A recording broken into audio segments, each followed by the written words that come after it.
You see, the centralization of power in Silicon Valley, or through Silicon Valley, as you indicate in your question, Luke, Silicon Valley is a vehicle. It's not a starting point. It's not an origin.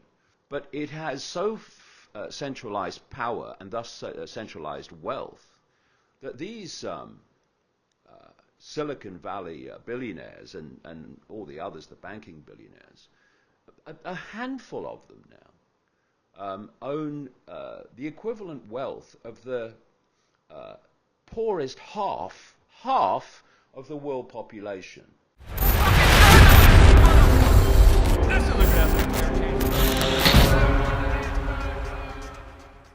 One thing that I wanted to ask you before even getting into DARPA and getting into some of the bigger aspects of this, because we could get into the deeper levels here, they don't care about your identity. They don't care about your race or religion. They care about power, and that's pretty clear.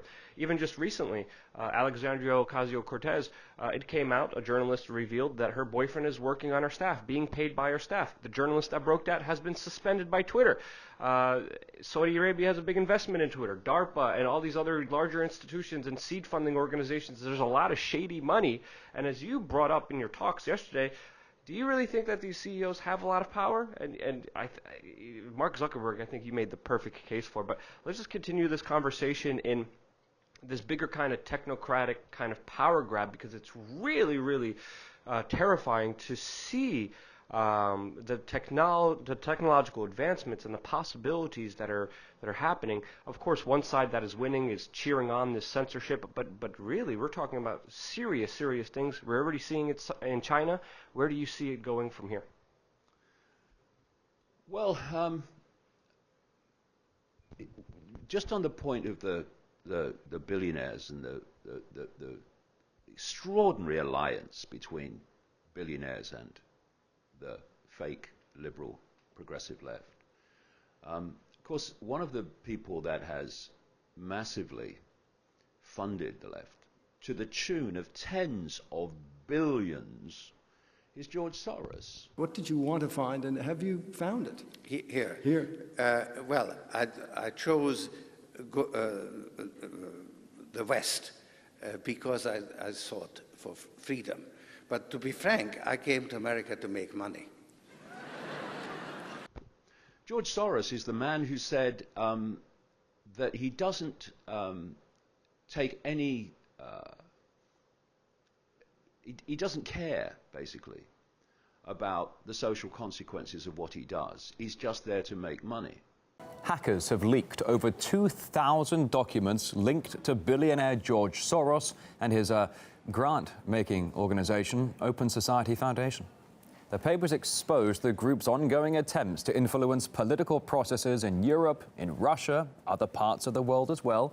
And I would say to these progressive people who take his money, and the unbelievable list of so-called progressive organizations he funds, why do you think that someone like George Soros, with that attitude, I don't take into account the social consequences of what I do, I'm just there to make money? I am basically there to make money. I cannot and do not look at the social consequences of what I do. Why do you think someone with that mentality would want to be funding the left?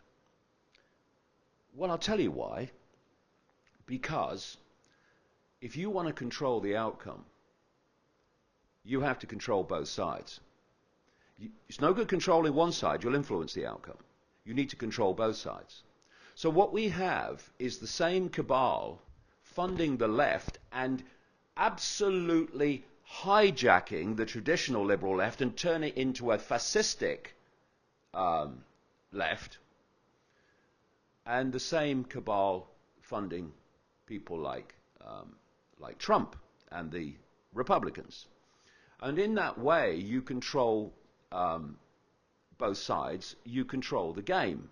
And this is what's going on. And again, if the progressive mentality wants to, sort of invest itself in a bit of self-awareness, it might just ask itself why it finds itself on the same side as billionaires. How hard is it to think independently, to think for yourself in Silicon Valley? Well, nobody knows the answer to that question better than James Damore. He's the Google employee who was fired because he dared to believe his employer meant it when they said they were committed to diversity, the open exchange of different views. They don't believe in that, and they fired him for it. Silicon Valley started as just sort of libertarian, Yes. open to many ideas, went to Burning Man all the time, but now it's really there's a groupthink, and we see that many people are now leaving Silicon Valley because of this. You see, the centralization of power in Silicon Valley, or through Silicon Valley, as you indicate in your question, Luke, Silicon Valley is a vehicle. It's not a starting point. It's not an origin, which we'll get into in a sec. But it has so centralized power and thus centralized wealth that these Silicon Valley billionaires and all the others, the banking billionaires, a handful of them now own the equivalent wealth of the poorest half of the world population. We have an eye-opening report tonight about the growing gap between the rich and poor. It confirms that most of the money in the world is controlled by a handful of very rich men. The charity Oxfam finding the world's 8 richest billionaires, including Bill Gates and Zara founder Amancio Ortega, now have a combined net worth of more than 420 billion US, the same amount as the poorest half of the world's population combined.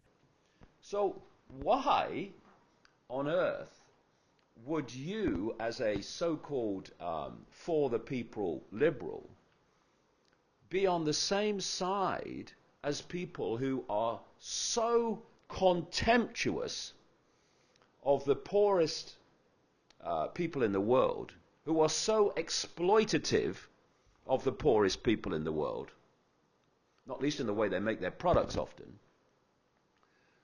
that you would be on the same side as people who, a handful of whom, now own the same amount of wealth as the poorest half of the population. The whole thing makes no sense. And to come to your the thrust of your question here,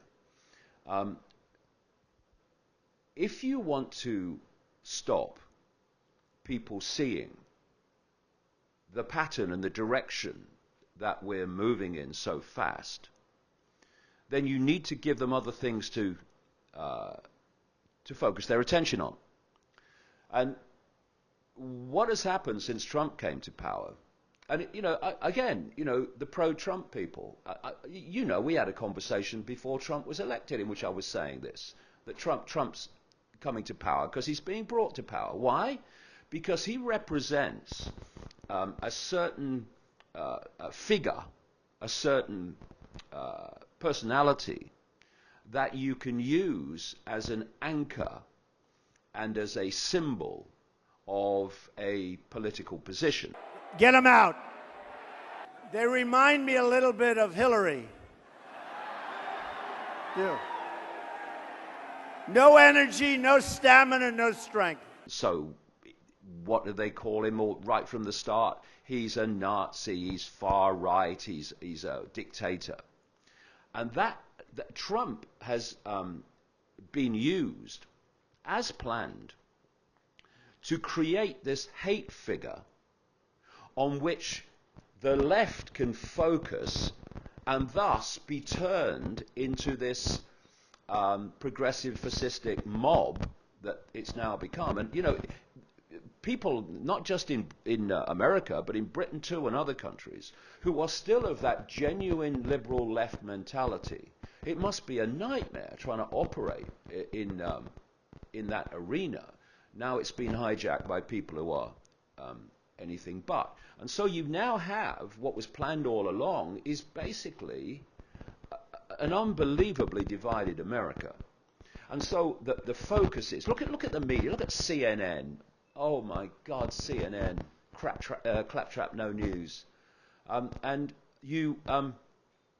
it's all, are you for Trump? Are you against Trump? Are you for Trump? Are you against Trump? And then, can I just have a look? Oh, look, what's happening in Silicon Valley?